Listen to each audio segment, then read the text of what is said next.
A very spooky, scary, safe Halloween to each and every one of you.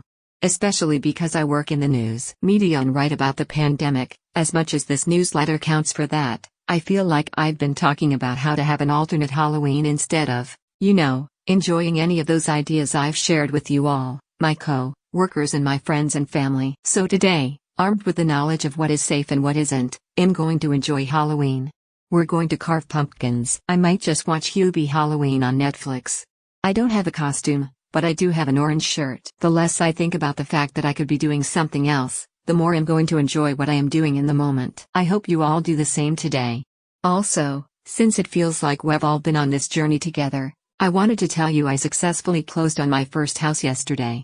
We're not moving in for 2 weeks, have to do some pesky repairs, because being an adult is very difficult. But we did order a pizza and eat it on the floor of our new bedroom and toast it with sodas. We can't have a housewarming, or spend an afternoon roaming IKEA lazily looking for furniture, and we still have to move in wearing masks. But I'm so happy that this big life goal wasn't forestalled by the pandemic.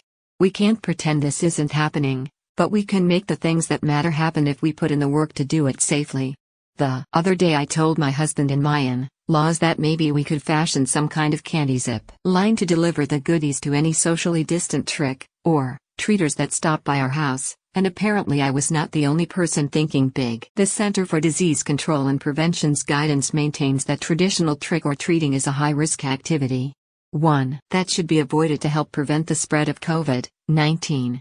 One-way trick or treating, however, is suggested as a safer alternative. The CDC identifies one-way trick, or tricking as an activity with moderate risk. If homes choose to participate, individually, wrapped goodie bags prepared with clean hands and lined up for families to grab and go while continuing to social distance, such as at the end of a driveway or at the edge of a yard, are encouraged.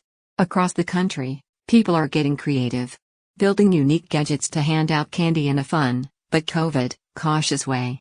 Some of the ideas include candy catapult, candy shoot, candy garden. See the rest of the creative ideas here.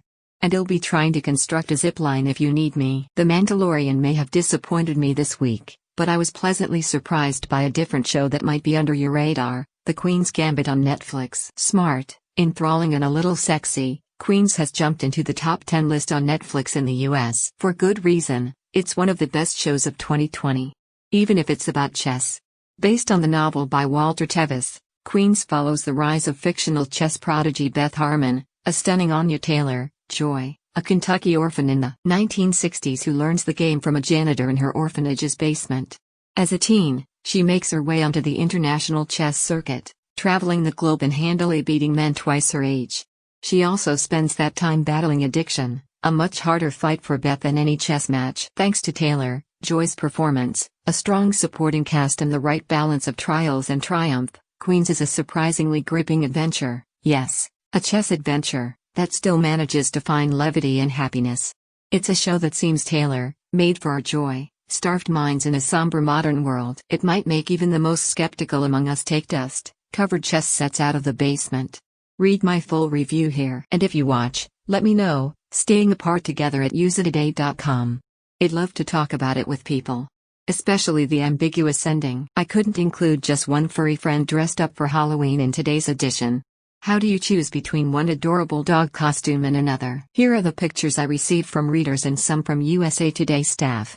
Yes, I will still be taking Halloween photos for future newsletters. In 2020, who says Halloween has to end after October? We make our own rules.